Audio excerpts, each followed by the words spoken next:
Gemeinsam für Afrika reiste im November 2019 mit 5 YouTuberinnen und Instagrammern nach Kenia. Uns begleiteten Hatice Schmidt, Jannik Stutzenberger, Damm, Abigail Odoom und Katharina Damm.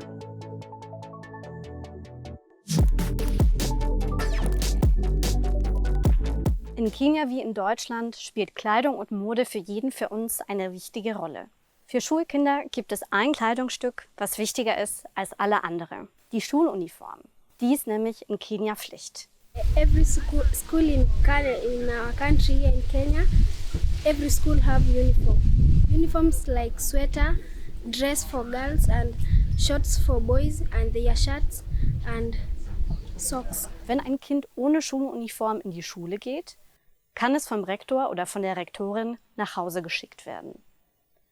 Dies hat Konsequenzen, nicht nur für das Kind, sondern für die ganze Gesellschaft. Wusstet ihr, dass fast die Hälfte aller Kenianerinnen und Kenianer in Armut leben?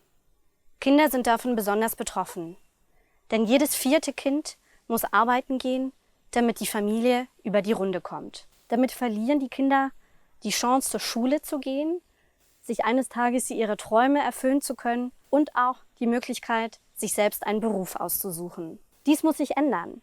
Die 17 Ziele geben uns die Richtung vor. Mit den Zielen, die von den Vereinten Nationen verabschiedet wurden, soll die Welt nachhaltiger werden und lebenswerter im sozialen, ökologischen und wirtschaftlichen Bereich. Weil alles miteinander zusammenhängt, muss man auch alles zusammen denken. Und alle müssen mitmachen. Wir zeigen dir, wie sich die Mitgliedsorganisationen von Gemeinsam für Afrika für die 17 Ziele einsetzen.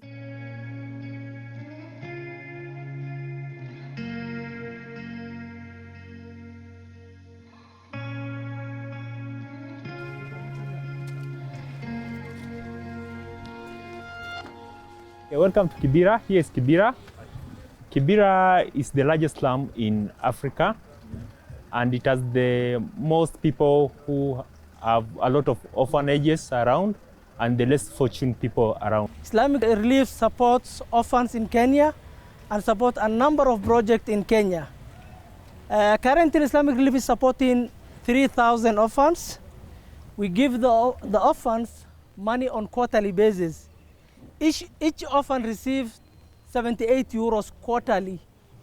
The other projects we are running include livelihood projects. We run youth and women empowerment projects, and also Islamic microfinance, which supports families from poor backgrounds.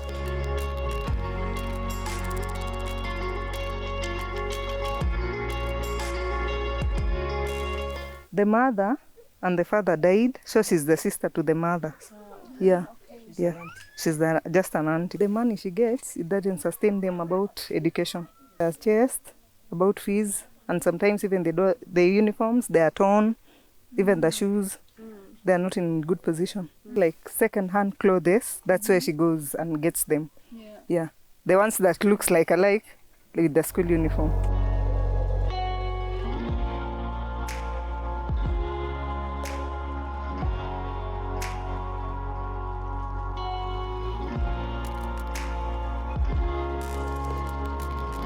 Hallo, ich bin Damm und wir sind mit Gemeinsam für Afrika in Kenia. Heute besuchen wir das St. John's Community Center und das wird auch von der Kindernothilfe unterstützt. Und heute dürfen wir mal ein bisschen reinschnuppern und schauen, was sie so machen.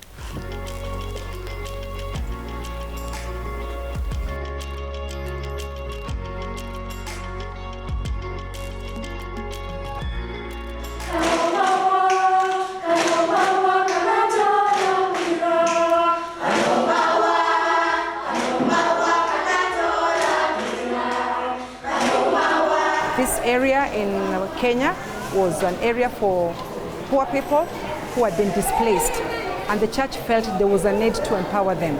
So St. John started different programs to address different kinds of people. So we address children, we address adults, we address teenagers. And the reason is there's so much poverty in the slums. And because of poverty, it shows in so many ways. For example, putting food on the table is a daily struggle. For example, children getting a good education is almost impossible. For example, getting clothes, basic needs was becoming a real tough. So St. John started programs where they invite people to empower them. Initially, they gave handouts, but they realized handouts do not help people. There was so much dependency on those handouts, and we said, no, let's change focus. Now we start empowering people by training them, by involving them, by inviting them and asking what are their experiences, what are their talents, what are their, for example, potentials.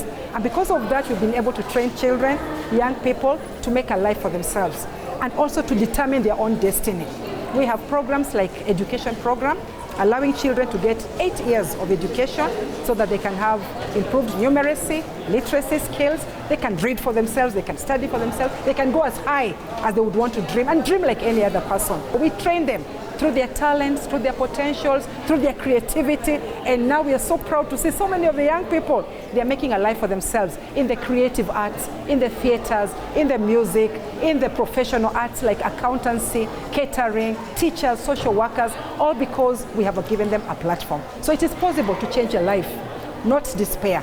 And so our theme is empower people to do something for themselves.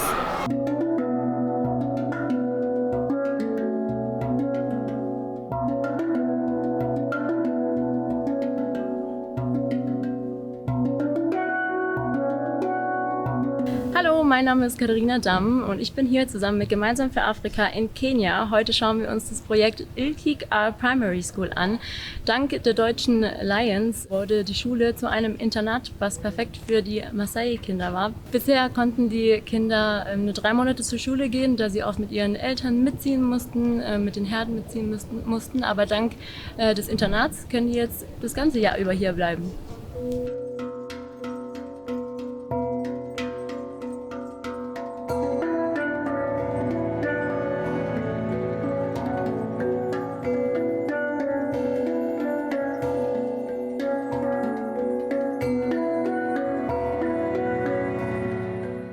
I went through this school in the year 2000 to the year 2003.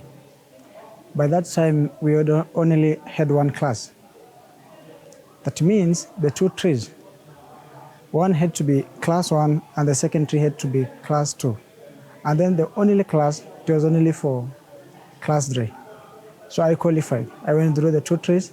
Later on, I joined the 3rd class. After that, there was no more class for me. There was no boarding school. There was nothing. Only that we had a school to go in the morning and come back in the evening. Building a boarding facility means a lot because this is the place kids will come or people will come and stay. Rather than staying at home, rather than working with their parents to look for green pastures for their cattle.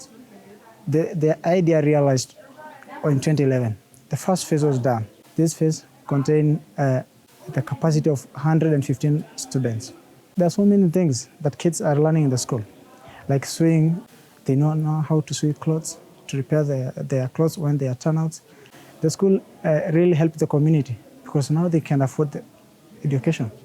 Many people are poor in this area. They are not able to send their kids to private schools, best schools. The only school they can afford is this school. So this school is really, really helping my community.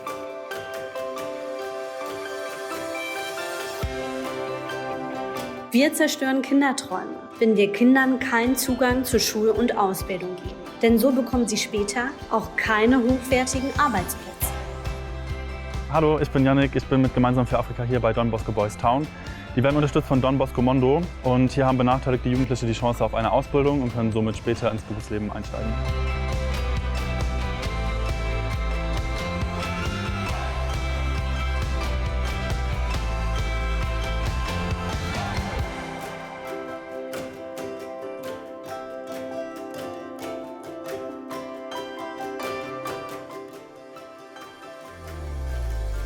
I'm Father Ben, a director and principal of this particular institute called Don Bosco Boys Town.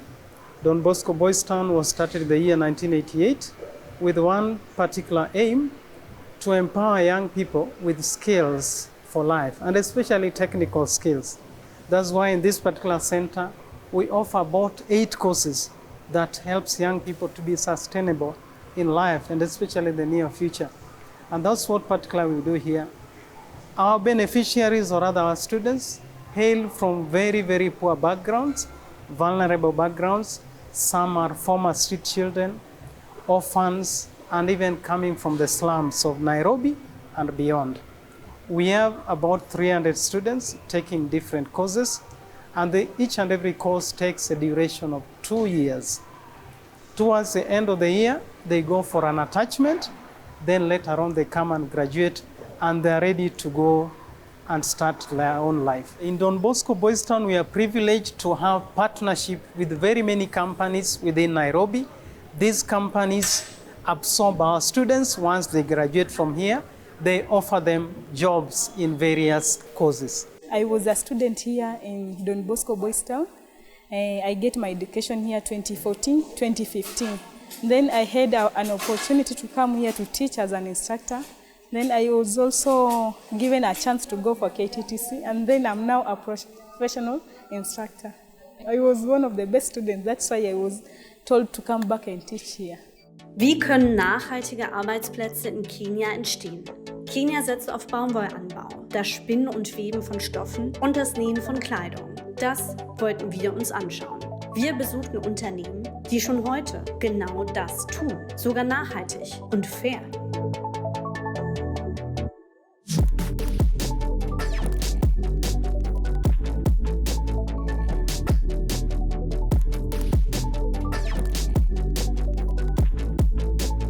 Die Theka Cloth Mills sind 40 Kilometer von Nairobi entfernt und sind eine der führenden Textilfabriken hier in Kenia mit 700 Mitarbeitern. Das ist wirklich ein riesengroßes Gelände. Die Theka Cloth Mills versuchen auch sehr nachhaltig zu arbeiten und beziehen ihre Baumwolle zu 60% von lokalen Partnern und versuchen dies auch noch weiter in der Zukunft auszubauen, um vielleicht irgendwann mal die 100% zu erreichen.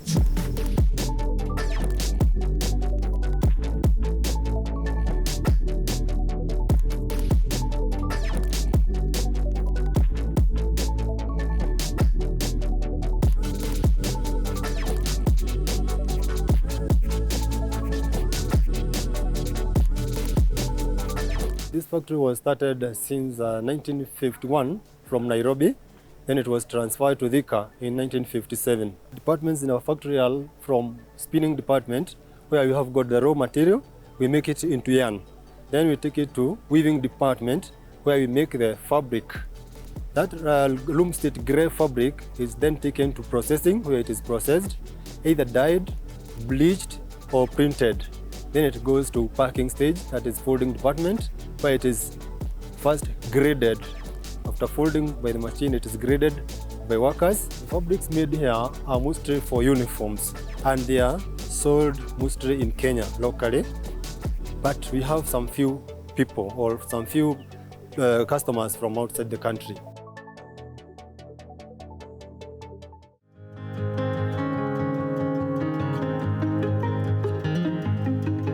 Hallo ihr Lieben, ich bin Abigail und wir sind hier heute bei Wildlife Works mitten im Nationalpark. Und das ist die erste klimaneutrale und Fairtrade-zertifizierte Bekleidungsfabrik in Kenia. Und ich finde das so interessant. Es werden verschiedene Projekte gefördert, soziale Projekte für die Einheimischen, für die Bewohner, aber auch Projekte für den Umweltschutz. Und ich würde sagen, wir schauen uns das jetzt mal an.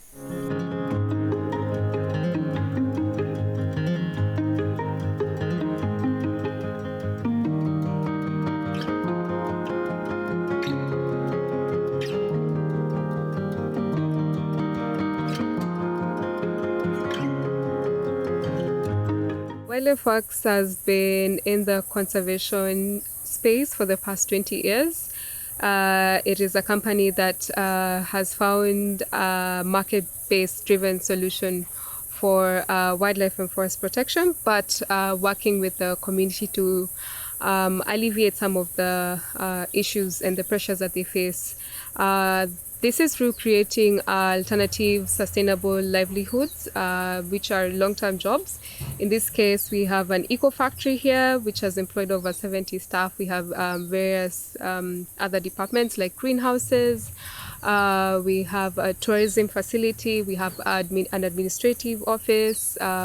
We also have an eco-charcoal production facility. So I believe that Wildlife Works has found an intersectionality between different facets, fashion, conservation, all intertwined with, providing benefits and social benefits to the community and to the wildlife and protecting the forest itself. Yes. A lot of elephants don't have food during the dry season, so that's why they go into people's farms to raid. Over the years, from 1997, since the company started, up to date, poaching has drastically reduced to now only very few cases occur within the project area. And but only not only that one positive benefit of poaching reducing, the community perceptions have really changed, and people have really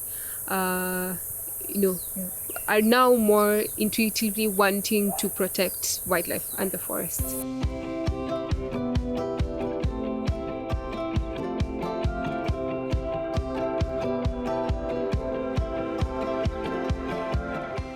Hi Leute, ich bin die Hatice Schmidt, und zwar bin ich hier heute bei dem Projekt Soko Community Trust.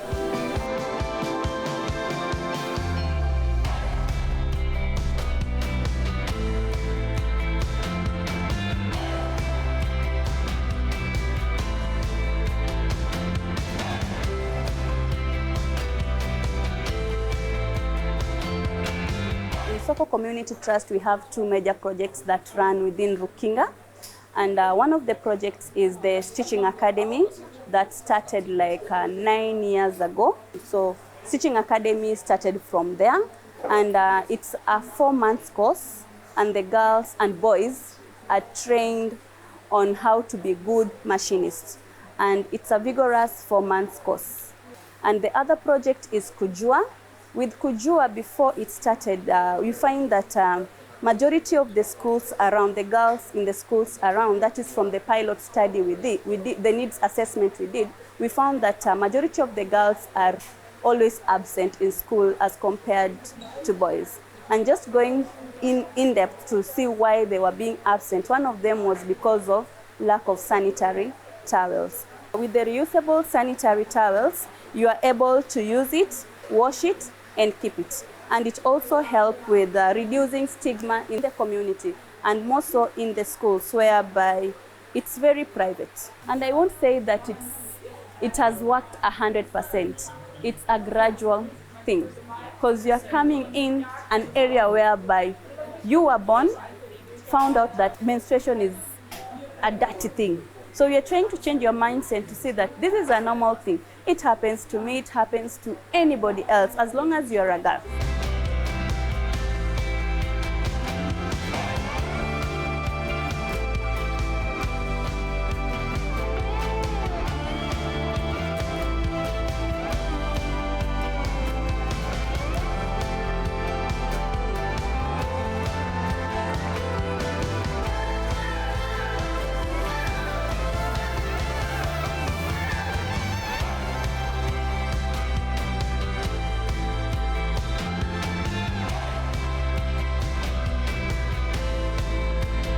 Auf jeden Fall immer ein offenes Ohr und offene Augen für die Menschen um einen herum haben. Das können Menschen in deiner absoluten nächsten Nähe sein, aber es können auch Menschen sein, die einfach weit weg sind. Immer gucken, dass man versucht, irgendwas zurückzugeben. Dass jeder zu Hause etwas machen kann, sodass es der ganzen Welt gut geht. Und da reichen es auch schon kleine Sachen. Das muss nicht komplett nachhaltig leben, man muss nicht komplett perfekt sein.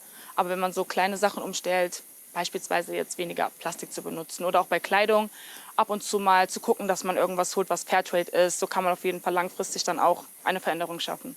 Früher war für mich ein T-Shirt einfach nur ein T-Shirt. Und jetzt denke ich, wie viele Schritte es braucht, bis es dann zu einem Endprodukt wird, bis es dann zu einem T-Shirt wird. Und denke auch dann darüber nach, woher kommt mein T-Shirt und wer hat denn mein T-Shirt gemacht? Darüber denkt man vorher irgendwie gar nicht nach. Man kauft einfach sein T-Shirt und das war's. Unterstütze die 17 Ziele und kaufe fair und nachhaltig ein.